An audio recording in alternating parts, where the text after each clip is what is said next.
behalf of Veterans in Politics International, I want to thank you for coming this evening. This endorsement interview is being sponsored by Patsy Brown, candidate for Clark County Public Administrator.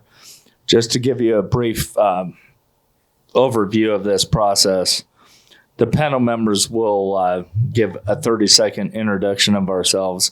Then the candidates will be given 1.5 minutes to introduce themselves and what office they are running for and why they are asking for an endorsement.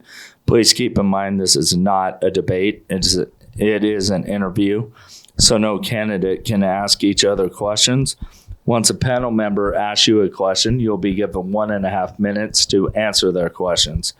I won't be rude and stop you mid-sentence, but I want you to be respectful to your other candidate. At the end of the question and answer portion, each candidate will be given 1.5 minutes to make a closing statement. I'll start by introducing myself. My name is Jim Jonas. I am the Director of Veterans of Politics, and I also co-host the podcast with Steve Sanson.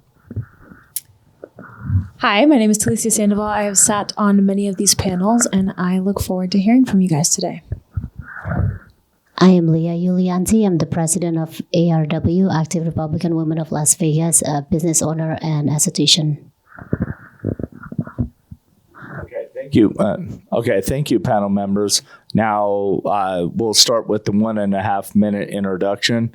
John, do you want to go first? Absolutely. Yeah, my name is John Schmitz. I'm running for Nevada State Senate District 8. Numerous reasons I want to run, so I'll keep it brief at this point. I'm a father, a husband, and an employee. I'm not a business owner. I'm not an attorney. I'm not a politician. This is new to me. I've been involved in politics. I've hit the streets with politicians. I've door knocked and all that stuff. Last election, I was poll watching. A lot of the things I saw disturbed me to a point where I thought, man, sitting here and knocking on doors and hanging flyers and saying I'm doing something just might not be enough. My children have been to public school. The Nevada ESAs were passed years ago. The treasurer's office said, go ahead and put your kids in school and we'll take care of funding later. And the Democrats took office, took control, and refused to fund the Nevada ESAs. After 2 years, we moved to homeschool. I worked in the 2A community. I fought relentlessly when question 1 was on the ballot. We were marching and we were door knocking and we were signature gathering and we were doing everything we could. And that's the kind of background that I have. And this year I just felt compelled to step up and actually do more, and the reason I'm starting at Senate is because that is where we needed a Republican to come in and take the seat back from the Democrats. All right, thank you. My first question is going to be to both of you. Why exactly do you want to run for state senate? What makes you qualified for this position? And if both of you gentlemen would be polite enough not to give me the line of, well, I can pay my $100. I'm over 21 years old. I've been in that district for 30 days. I would appreciate that. Mark, you want to go ahead and start with that question? Okay, so, my name is Mark Shaffer. I didn't get to do my introduction. I don't know if that matters. But I apologize, Mark. Go ahead. Sorry. No, do your introduction. All right. Well, yeah, just and answer that too. I do apologize. That's my fault. Well, no worries. Okay. Well, anyway, so Mark Shaffer is my name. Thank you to all the vets and ladies and gentlemen that are here tonight, vets and non-vets. I know this is Veterans in Politics, and that matters. I'm running for State Senate District 8. I'm only here because of Nellis Air Force Base.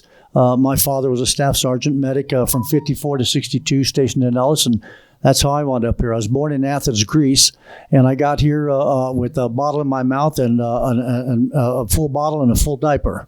I like to say about 6 months old in 1957.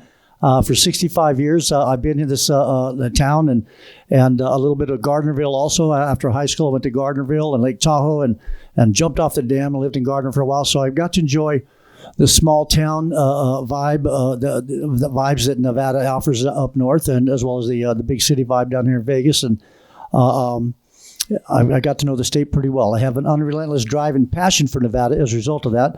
Raised 2 kids here and through the years, and had numerous businesses and employed different people.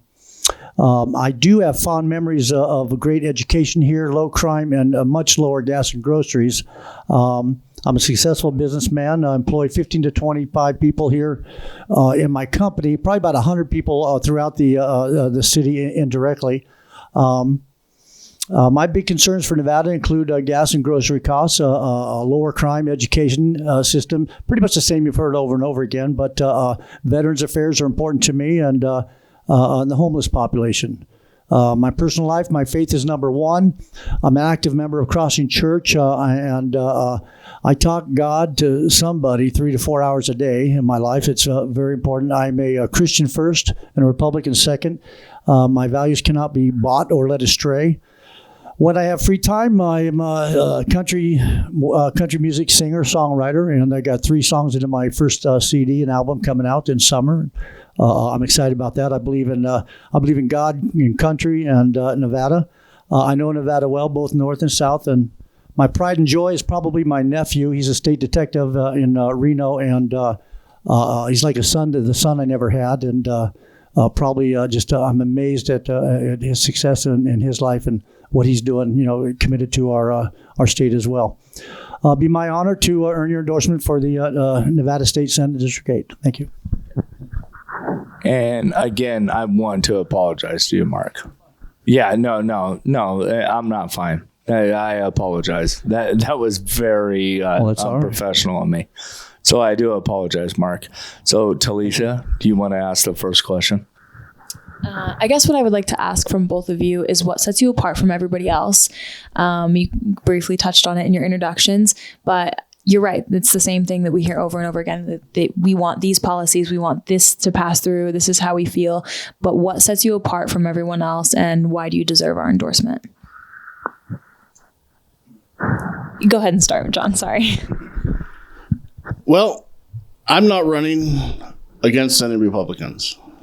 So what sets me apart from my opponents in the Republican race, I haven't delved into, because I haven't looked at what's wrong with them. Because I know what's right with the Republican Party. I know what's right with our platform. I know what's right with our goals as a collective. I'm running against Democrats. I'm running against Maryland on Darrell Loop. And whoever wins this nomination, I'm with them. I think it should be me. Why do I think it should be me? I know my motives. I know what I intend to do. I know that I intend to fight tooth and nail for conservative values. I know I intend to fight for the future of Nevada. I intend to fight to restore Nevada to her former glory, prior to the tax and spend Democrats coming in, prior to the anti-Second Amendment Democrats coming in, prior to taxes being raised on mining, prior to the commerce tax being tripled, prior to everything of the last 10 years or so that's happened here in Nevada that's been heartbreaking to me. And I have the tenacity, I have the willingness, I have the desire to go to Carson City and fight for these things. I can't express how disturbed I was at so many things that I have seen in recent years, that I'm just willing to go fight for. All right. And for me, what sets me apart from the others, I think that when you ask that question, you have to dig into the core values of each of us. If there were all 8 of us here, I think we can all say the same thing over and over again. Gas is too high, groceries, and and no more taxes and all that stuff. But I think then you have to unveil what's really, you have to. We'd all have to take our shirt off and show you our tattoos or something to show you that where we're from and what we're about. It's like, but your core values, I think, is the question I'm feeling. I'm feeling a way to answer that. And my core values are Our balance. When I saw how many little red seats were up there and how many blue, and from the Harry Reid machine that had been kind of taken over our state in the last 15, 20 years, I couldn't believe it. We're out of balance. I know that when my body's out of balance, I need to bring that back in balance. I know when my checkbook is out of balance, I got to bring that back in balance. And I think our state is out of balance, and we need to bring that back. And I was telling John out in the lobby that for the last 10 years, I've just kind of navigated the politics. If they made this legal or illegal to do this, or you can or can't do that, I just went the other way and just was running my boat through the waters. And I feel guilty that I didn't do my part to make a difference. And when I saw that we were so far out of balance, I felt that compelled to step up and make a difference. From what I understand, there are more. This is the first time in many years or something that we've had every a Republican run in every seat, and I'm like, wow, I would encourage my friends to do it now. It's just like, wow, we got to take our state. It's either that or move to Texas and Florida. If we don't get Nevada back, then I'm thinking about moving to Texas or Florida, because I don't want to copy California, and I don't want to anymore like we've been doing. It seems like every time California did something, a few years later we did it. We're just copying California, and California is a mess. So it's not my role model of a state that I would want to live in. So my core values are about making a change for the future, for our kids and our next generations to come. And I've got passion, burning desire, and will and stamina to just fight the fight. And I think that I think maybe the others can say that too, but I know my core values. That's where I'm at. All right. So this endorsement or video is not just on the Facebook, but it's also recorded that will be on YouTube, and I will be downloading for my team, for ARW, for them to see. So for some of these people who doesn't know, can you please tell us where is it in the District 8, and also for the district that you're running for, what are their main or their number one issue the people have? And what's your plan to, once you win, and to do that? To solve the issue. Okay, I'll start that one. Our district is roughly Summerlin Parkway down to Tropicana and Durango to the mountains. There's some gerrymandering that cuts in and out of there a little bit, as we all know. There's been some redistricting, as I think everybody here knows, that's made it a little bit harder for us. I think there's a lot of small business owners in our district. I think the tax hikes of recent years have really impacted those small business owners. So I think really to our constituents, a large amount of them, they either are small business owners or they work for small business owners. So if you work for a small business owner, when your boss is paying more taxes, he's got less money to put on your paycheck. So either way, I think reversing the tax increases and reversing the increases in the commerce tax that we've had in recent years is a big issue. I think another big issue is going to be retaining our Second Amendment rights. The Democrats have relentlessly gone after our right to acquire, keep, and bear arms. Having the right to keep and bear arms doesn't do you a whole lot of good if you can't buy a gun, right? And they're doing everything they can to keep us from buying guns, keep us from acquiring guns. And they started heavily with Question 1, and they're just pounding away at it right now.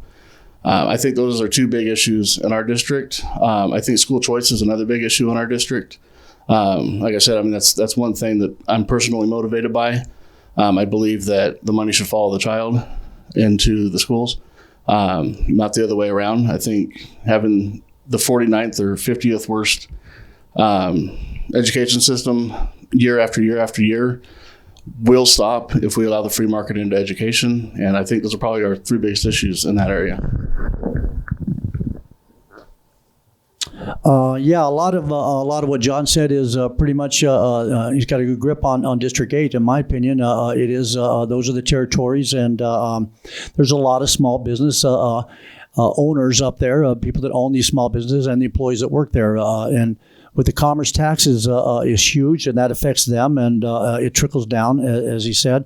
But there's also a couple other things going on there that I've been made aware of recently, and one is that we might be facing a challenge on the home equity tax. Which is unbelievable when I heard that's in the pipeline. Because Las Vegas is booming, it's been, I think, it was USA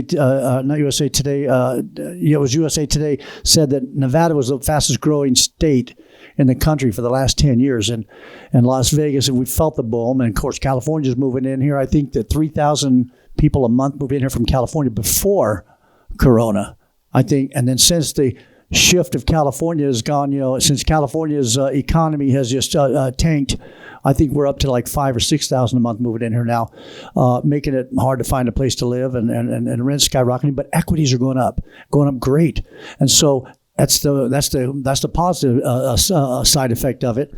And now they want to tax that because the state. So I've heard in the grapevine. So home equity tax is ridiculous. I think we're going to start to see some people putting up a desire from the other side to start a Nevada income tax. And when that hits, it's just like, are you kidding me? It just keeps growing and growing. Like they need more money. I believe in Nevada we don't have a money problem. We have a spending problem. So I don't think that the taxes are the way to go. I think we just need somebody to get up there and manage it properly. But small businesses, I think 30 to 40% of our small businesses up in Las Vegas as a whole closed or almost closed or are still struggling to stay open from the years of Corona. And I think we could do something for them also with some small business support. They have this small business Saturday, I think it's once a year. I'm like, why isn't that once a month in Nevada? That's the national one, is once a year, I think. I think there's a lot of things we can do to promote small business and help, which is the backbone of the country when it comes to the workers. And I believe that small business support. Gas and groceries, not a big thing, I don't think, in our district, but the taxes are, and the small business support. Crime is another one. It affects every neighborhood. It doesn't matter how rich you are, that can come over the walls, and I think that's something to keep a very close eye on as well. But and education, 100%. Education, we all know we're the most embarrassing education system probably in the state in the United States. Okay, thank you. Let's stay on education for a minute. So I'm going to ask both of you this question. Not so much what you could do legislatively, but I don't think it's advantageous to us as a state for every single person who runs for office to continually go after the educational system here in the state of Nevada. Perception is reality, whether we like it or not. So basically, whether you're Democrat or Republican, all I hear from every politician that's running for office right now is how bad the education system is here in Nevada. Instead of talking about how bad it is, I have not heard from any candidate what specific ideas that they have to improve education, other than platitudes on both sides, Democrat or Republican. Democrats always say, we need more money. We're not getting enough money. We know we have enough money. And then Republicans say, oh, well, it's all about choice. We need vouchers. We need the NEAs. Like, what specifically would you guys do to fix this and not just keep beating up these teachers? Because it's not the teacher's fault. So I'll start with you, Mark. Well, from the chatter I hear is that over the years is that, and as recent as yesterday, is that ideas from this person and that person, and the talk I've had with other folks in the race, one is about deregulating the Clark County School Board and dividing up and let every township, North Las Vegas, Henderson, Clark County, have their own school system. The other thing I've heard is that teachers aren't paid enough. And then I've also heard that classroom sizes are too big. They're not small enough. It has been my experience that in the business world, when there's somebody that's doing it right, all the guys that are doing it wrong they seem to copy them. And it's been my experience, and I've been blessed by God with my business, and there's a lot of copycats out there copying what I'm doing, because I got lucky with my relationship and with my God and my business to run a good company. But it's not to say that I don't do the same thing. I certainly would. I personally would look at this list, who's 1 and 2 and 3, and I would 100% dive in with both hands and find out what they're doing. They're doing it right, and we have to emulate somebody that's doing it right. So the top 3, 4, 5 states that have got that are on the top of the chart, they need to be addressed, talked to, and find out what they're doing right, because this is a very complicated problem that's been going on for years. This didn't just happen overnight. This has been building and building for probably 20 years. I went to school here. I graduated in 75, and everything was fine and dandy then. So 25, 30, 40 years ago, I don't know how old that 40, however long ago it was, 40 some years ago, it was a fine system, and we didn't have any problems, but it didn't happen overnight. We need to find out who's doing it right and emulate them, in my opinion, and that's going to take a little research and homework, and somebody has to take it seriously, and you're right, not just gripe about it, but dig in and let's copy the pros. It starts at the top. There's not one teacher that's taken a vow of poverty so that she can sit in a classroom with a bunch of kids and do her best to teach them and fill their minds with knowledge that I fault for any of our education problems. This starts at the top. Any organization that fails, that failure started at the top. And any organization that succeeds, that started at the top as well. And the administrators that run our schools have a job. And no matter what happens, they have a job. They get fired by the board, and they still have a job, okay, as we witnessed this year. So you have these people that have no accountability to anybody. Their paycheck's coming in no matter what, and they're running the show. And I truly believe that school choice, in whatever form we can adopt, will bring the free market in. We have some very successful private schools in Nevada. We have some very successful private schools in Las Vegas that are out of reach for most Nevadans. But we spend a ton of money on the public education system. And if we could find a way to take that money, allow for a free market, hire private enterprise to take over schools or to open schools, and attract parents to enroll their children in those schools, I believe those people will run those schools in such a manner that they keep their jobs, right? That they keep their income coming in. And that's not to say we're going to close these public schools. Those people deserve the exact same right to bring it up and make their school an attractive place for parents to enroll their children and have their children in. And the free market speaks wherever it goes. And I've witnessed that in my life, and I truly believe that. So I think I offer a unique perspective. I'm 19 years old, so I graduated in 2021, and the issues that Nevada's school system, or Clark County School District, has have just been exacerbated by COVID-19 and distance learning and all of that. So right now we've got, kindergartners that can't read, and first graders that can't spell, and fourth and fifth graders that can't do arithmetic, right? So we're getting to a point where these children have fallen behind a year and a half already, on top of having a school system that is not favorable. But that's not to say that some public schools don't already do that. I went to Coronado. Coronado was a great school up in Anthem, separate district from this one, but that's just one of the examples, right? But they were competing with Gorman. They were competing with all these private schools that you talk about. So it's not that, some of these schools don't have that incentive for kids to attend. It's just that this entire school system is too big, and it's, like you said, to split and divide in order to conquer each and every separate division. What is your solution now? Because not only do we not have a favorable school system, but now these children are suffering because of COVID-19 and because they lack, a year and a half, 2 years of learning where they didn't learn anything. And I'm going to tell you right now, I passed my senior year with flying colors and I didn't even try. So that is an issue in itself. So what do you think that you could do to change that for District 8? Whoever would like to start. So we're talking about tackling a problem that's on the table right now and not going through a legislative process that's going to take years. And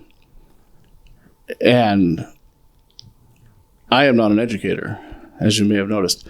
I am as educated as I could be. So I don't have the ability to jump into the classroom and fix everything. I think what's going to happen for the children that have fallen so far behind in certain areas is we're going to need targeted programs, and we're going to have to think outside the box. We're not going to be able to take curriculum for the next couple of years as is, lay it on the table and say, here you go, kids, this is what you do. We might have to trim certain things out of curriculums for a while. We might have to adjust the mandatory credits and the mandatory hours of certain subjects so that we can catch kids up on arithmetic, on reading. Maybe you need to focus half the day on reading. Maybe the kids don't need to learn what's inside of a frog this year. And that is a challenge that I don't think we've ever faced as a society. Because you're absolutely right. There's countless kids that are so far behind that you're not going to have a magic wand to catch them up. And it's going to take some thinking outside the box. And it's going to take probably some bureaucrats getting out of the way and saying, you know what? We know we have these standards, and we know we have these rules, and we know we have these set guidelines, and we know everything's rigid in education and it has to be this way. And maybe it just doesn't have to be this way right now, because what has to happen is these kids need to be caught up in the essentials and in the fundamentals to get them to a point where they can grow and further in their education moving forward in their lives. For me,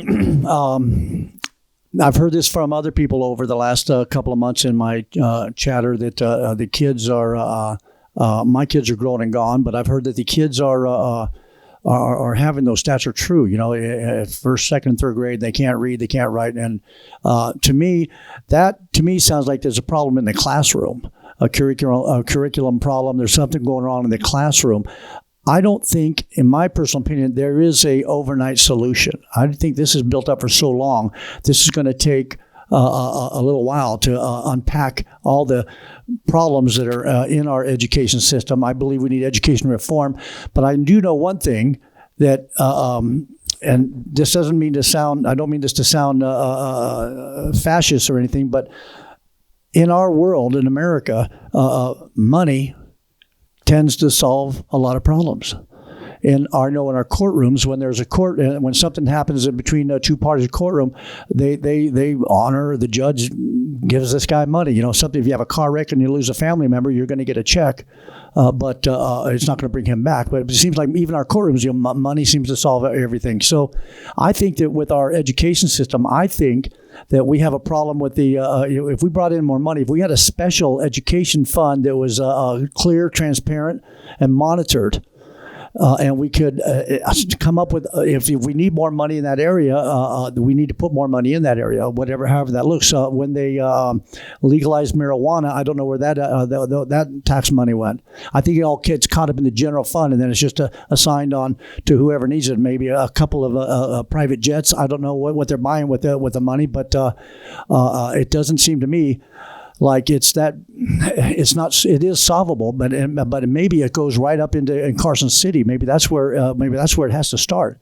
But I don't think it's going to happen overnight here in Vegas or in Gardnerville. It's going to happen from Carson City, and they need some serious reform. We need some lawyers to come up with some bills, and it needs a chairperson. It needs to be a committee. If it isn't already, there needs to be a committee for our education in our state capital, and there need to be people that are seriously going to work on it hard for our future generations. So my next question is, if the Democrat if the Democrat maintain a majority of in the Nevada legislature, what can you do to be the most effective to promote conservative values?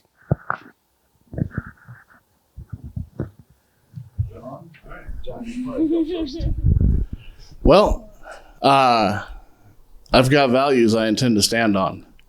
If somebody stands against those values, I'll continue to stand for those values, whether it's political or otherwise. When I'm in Carson City, if I'm outnumbered, it doesn't change what I believe is true, what I believe is right, and what I believe is righteous. And that is what I'll stand on. And I will fight against anybody that stands against what I believe is right for Nevada and what I believe is right for the people of Nevada. And that's all there is to it. I won't waver from what I believe is the right thing to do. A friend of mine consistently says, do the next right thing, do the next right thing, do the next right thing. And I'll tell you, if you just do the next right thing all the time, life's real easy, And in Carson City, I don't think it's going to be any different. I'm going to do the next right thing. No matter what comes up, no matter who stands against me, no matter who calls me names, no matter who tells me I'm wrong, no matter who tells me whatever, the next right thing is the next right thing in spite of what anybody says. And that's what I intend to do. For me, I believe this is all about good versus evil. In my personal opinion, we are facing a lot of evil up in our political world environment these days, and I believe that where I stand is I'm taking God with me to Carson City, and I'm going to stand firm on everything I believe in, and I'm not going to vote any other way. I can't be bought, I can't be swayed. It doesn't matter. If we're outnumbered. So Jesus was outnumbered, and they hung him up, but it doesn't mean that we can't eventually win our place back. Good cannot. I believe good will always prevail over evil. Sometimes it takes a little bit longer. If we're outnumbered, we're outnumbered. But you can only do so much. I just pray that the Republicans can balance the power up there. That's one of my prayers. But in the meantime, we can just vote for the conservative values and stay on track and stay focused and not let them sway us. Okay, so my next question is going to be more specific exactly to what happened in Carson City this last legislative session. And it's not rare that this happens. It happens every legislative session, and it's very frustrating. So there were 185 NRS statutes that got passed in this last legislative session. You know how many got passed in the first 58 days? 3. And then in the last 2 days, all of a sudden, 182 got passed. So what would you guys do when you get up there to keep them on track? Because I find it hard to believe that 182 NRS statutes were actually read and the state legislature understood those bills.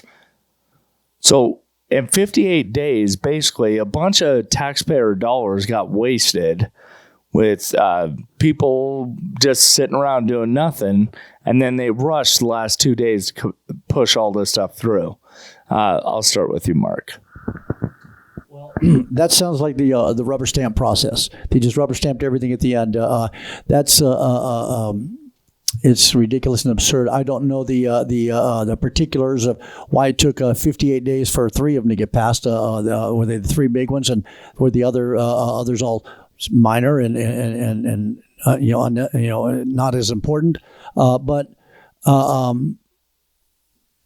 I don't think we've had enough Republicans up there to make a difference, and I think that to raise their hand and raise their voice and make a change in things like this. It's almost sounds like a presidential pardon at the end. The last couple of days, they just started rubber stamping everything to let it fly.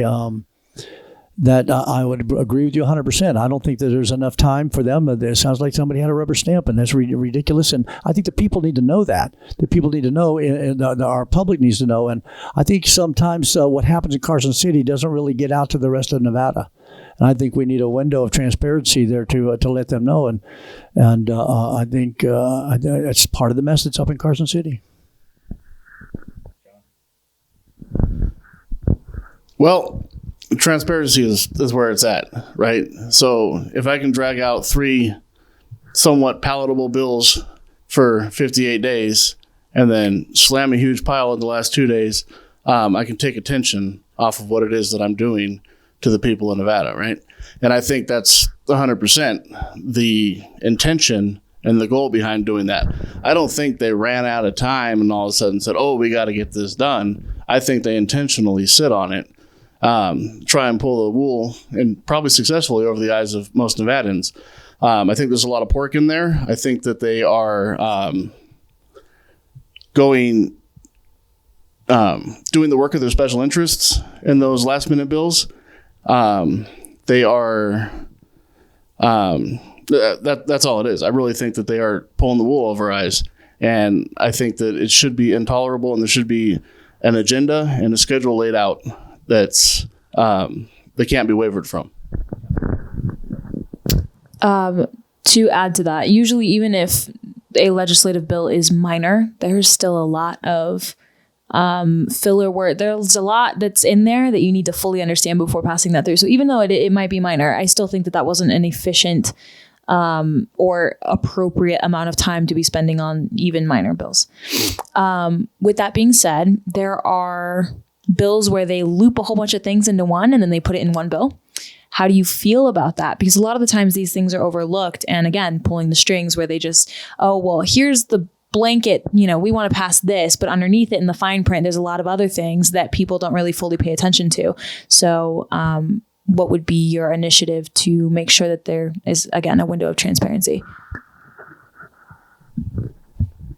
Whichever one. Yeah, whoever. Sorry.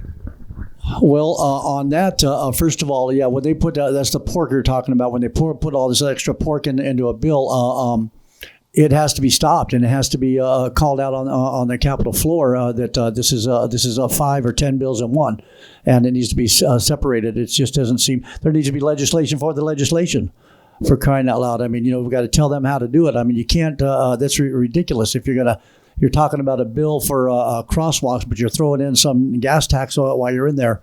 Wow.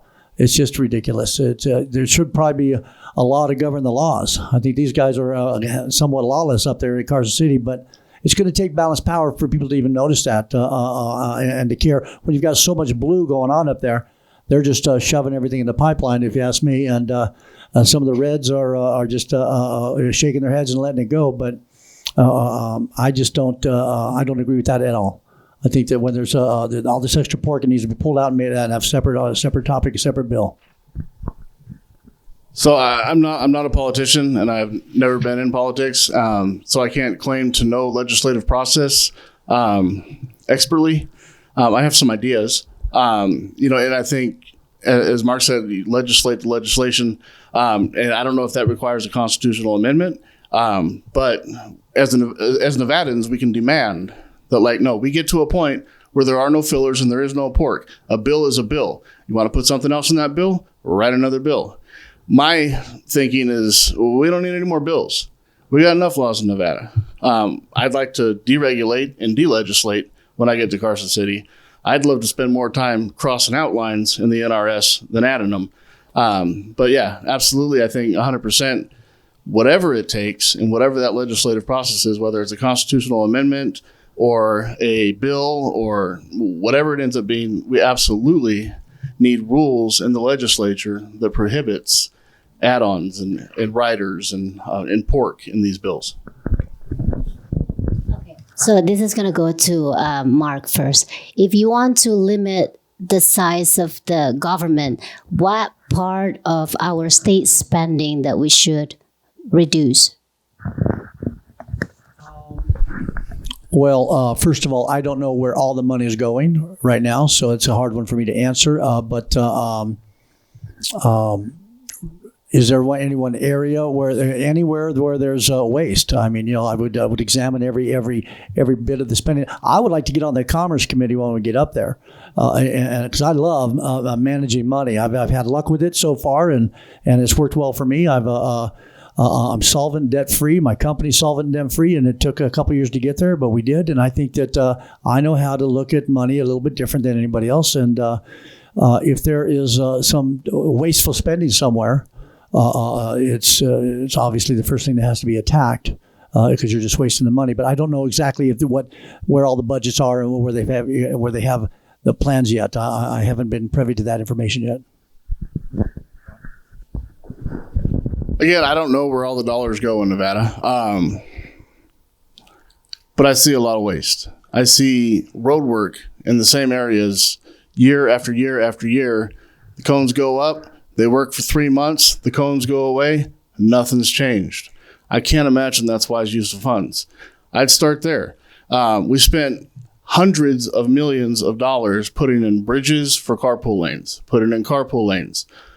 Nobody uses the carpool lanes. There's no practical reason to have special use lanes in Nevada, in Las Vegas. They spent millions of dollars putting bus lanes the length of Sahara, the lengths of other roads, so that you can have one vehicle drive down the street in that lane every 30 minutes. I'm no scientist here, but I'm thinking if you open that lane up, everybody's going to be moving a little more, and that bus is going to move along just fine. Common sense stuff that I could see with my eyes right in front of my face. You see waste all the time in public works to start with. God knows what they do that we don't see. So I intend to look vigorously for waste and eliminate it. Could you explain a little bit more what you mean by being the carpool lane being a waste and why you think that it's not of use? Yes. I drive every day 20 miles to work and 20 miles home, and there's a carpool lane, and it's empty. It's empty. I used the carpool lane. I paid the fine for it once so far because it doesn't make sense to me to have an empty lane that we don't use. Before the carpool lane opened on the 95, it was open for all to use until they put up the signs. Traffic flowed pretty good. They put up the signs, instituted the fines. People stopped getting in the carpool lane. Traffic started that day. There was a visible, huge difference in traffic. It backed up about 2 miles before it backed up the day before, literally. The city of Las Vegas, city council saw that. The city of Las Vegas went to the Nevada Department of Transportation and said, hey, this is what we saw with our own eyes. Traffic was flowing good. You guys put up the signs. Traffic went to hell. And the Nevada Department of Transportation told them, well, we're not going to change anything, and we won't even study it for, I don't remember if it was 3 or 5 years that they said, but it was one of the two. That was when Stavros Anthony said, hey, fine, we'll throw out all the carpool tickets. And the city of Las Vegas to this day dismisses carpool tickets if you show up, if they're in city limits. And that's why I see it as a waste, because I saw it with my own eyes. Again, stuff that I just see with my own eyes, I consider to be valid. May I add a comment to that? Oh, sure, Mark. Go ahead. I think that I think he's right. The carpool, I think that's just another example of us copying California. When you go to California, they've got the diamond lanes and they're busy, but ours is not. I think we just copied California. Okay, so this will, and see if we'll laugh, this will actually be my last question.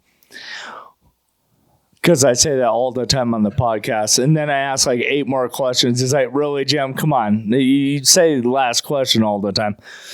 But on a serious note, I'm going to ask each one of you, and I'm only going to ask for one because this is a tough question to answer, but what would be your first budget draft request that you would propose once you get elected in the Nevada State Legislature, and why? I'll start with you, John. Well, you got me on one that I haven't considered. What am I going to ask for money for right away? I can tell you one thing that I have considered that money should be allocated to right away, and that's life-affirming pregnancy centers. I personally am involved with the Life-Affirming Pregnancy Center. I see government dollars go to life-destroying pregnancy centers, abortion clinics, and I see no reason why government funds can't go to help pregnant women support their babies and support themselves at the same time, and give these life-affirming pregnancy centers the opportunity to access the same funds that, say, Planned Parenthood gets from the government. I'm all for defunding those programs from the government altogether. However, I don't know that we can win that. So why not allow equal access to those funds for organizations that want to help pregnant women affirm life? Mine would be to fund the police more, and more in areas that they're not just fund them. Right now, we've got a huge problem on the police department. We don't have enough cops. They're advertising outside in Oregon, Northern California, Washington. I heard they're advertising in Utah and Arizona to come to Las Vegas and join the police force. It's not a glorious job anymore like it used to be. I think we need to change.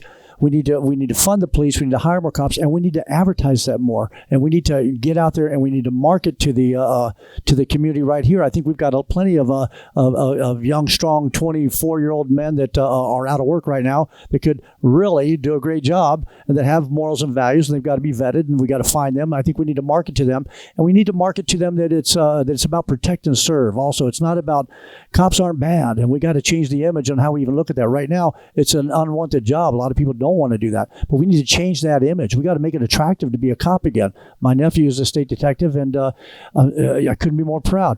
Another thing I think we need to do with that is we need to spend more money on education. Back in my day, the cop would come to your school, and when you're in kindergarten, but at the same time, my uncle Harry would, when we're driving around, would say, "Hey kids, get down! There's the cops." So I got mixed messages. I'm like, so are they cops good or bad? I think we need to change and put invest in our future with the kids and let them know that cops are good. I think we need to get more cops on here. I think we need to create a whole package that empowers the police department to be what we all want it to be. Quick question on that one. Sorry, I have a quick question on that one. So, would you or is there any legislation that you could promote to do that?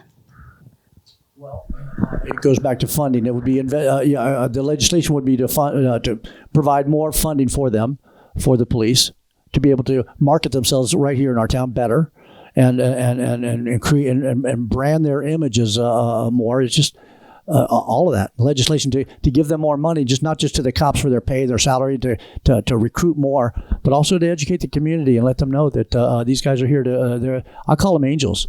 I mean, I know there's a couple of bad cops here and there, but for the most part, man, that's.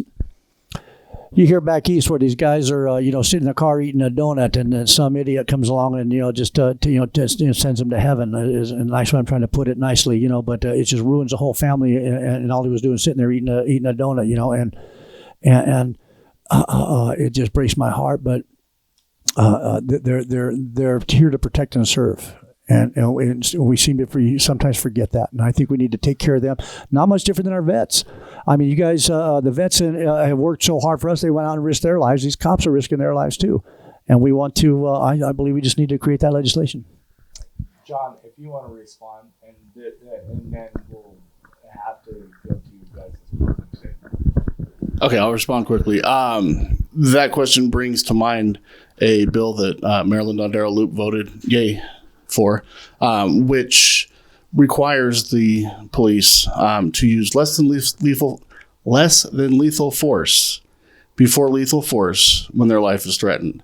And I recently read that bill. It's mind-boggling to me, and I think that's going to be a major issue in recruiting police officers in this state and retaining police officers in the state. who in their right mind would want to be a police officer when you can't defend your own life? It's insane to me, the war that the Democrats have waged on police officers. And I think, first of all, we need to protect our officers, and we need to give them the ability to protect themselves without ruining their lives. Okay, well, I want to thank you both very much. Mark, since I was so rude to you in the beginning, I'll let you start with your closing statement. And both of you will have 2 minutes each. And just make sure, like, whatever else you want to say. And please make sure you look into the camera. And also give your campaign contact information so people can get a hold of you. All right. Well, again, thank you for having me this evening. Our veterans are so important to us in this state. I think we, when it comes to the veterans here, and I don't think we got to talk a lot about them tonight, but I have a special place in my heart for my pictures of my dad and me when he was in the service, and I love him. But I think we need to listen more, communicate more, and go to work for them, as well as all the issues that we have in Nevada as they went to work for us. As your next senator, there will always be an open door policy in my seat and on my website to listen, address, and respond. I think a lot of us, we run for, while we're campaigning, we're out there shaking hands and kissing babies, and then once they win, you never hear from them again. I won't be that guy. I'll maintain my website to keep on talking to the public and the community. I think every veteran, citizen, and person in Nevada deserves that respect. The topics tonight were all current and relevant, and I think important for every American estate. I'll defend and champion what's right and what's good for the people of the great state of Nevada. And I'm running for Senate 8, District Senate, District 8. My name is Mark Schaffer. My website is Schaffer4Nevada.com. Thank you. Thank you, Mark. It's been a pleasure getting to know you a little bit better here. And thank you all for having me, and thank you all for your service. I really appreciate that. I've been asked many times, who are you running against? I'm not running against Mark. I'm not running against the other 6 people in the race. I'm running against Marilyn Dondero Loop.